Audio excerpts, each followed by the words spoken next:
इन्हें ᱧᱩᱛᱩᱢ ᱫᱚ ᱦᱩᱭᱩᱜ ᱠᱟᱱᱟ ᱥᱩᱥᱟᱱᱛᱤ ᱦᱟᱸᱥᱫᱟ और इन निया थोड़ा टेनबोर्ड ᱧᱮᱢ का मैट्रिक और आले तो हुयुग कना बावरा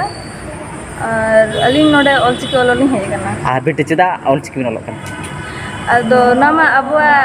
इया कान तबना से अब मने चलका नेतार माको लेयागो जतो हर को पढ़ाव कना इंग्लिश हिंदी संस्कृत ओना हतिर अबुआ जतिर नामा बय माको पढ़ा कना ओना हतिर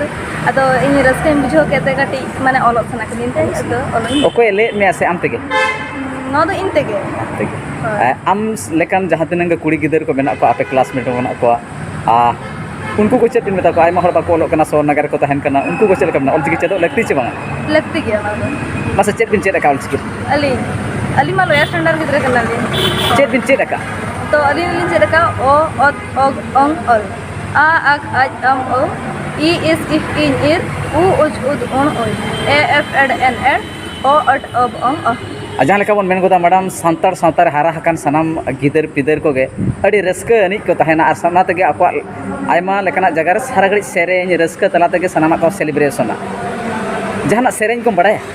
सरे उनका मली मा लगा स्टैंडर्ड कना लेक्चर सेरेñ को चेत का दा गुरु को लेक्चर सरे अली मा नवा गिली हिजुक कना नवा गे बिन हिजुक कना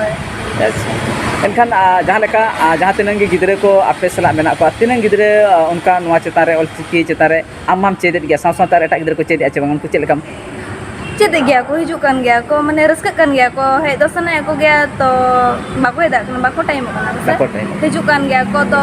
रविवार दिन रो को हिजुक कना सनाम नेनेलिया को ना पाले सकम न्यूज रे आमा कथा को आंजमे तान सनाम नेनेलिया को लगी आम लेका कटी कटी लड़का को और बाबू कुड़ी गिदर को कोड़ा गिदर को चेरे मेता को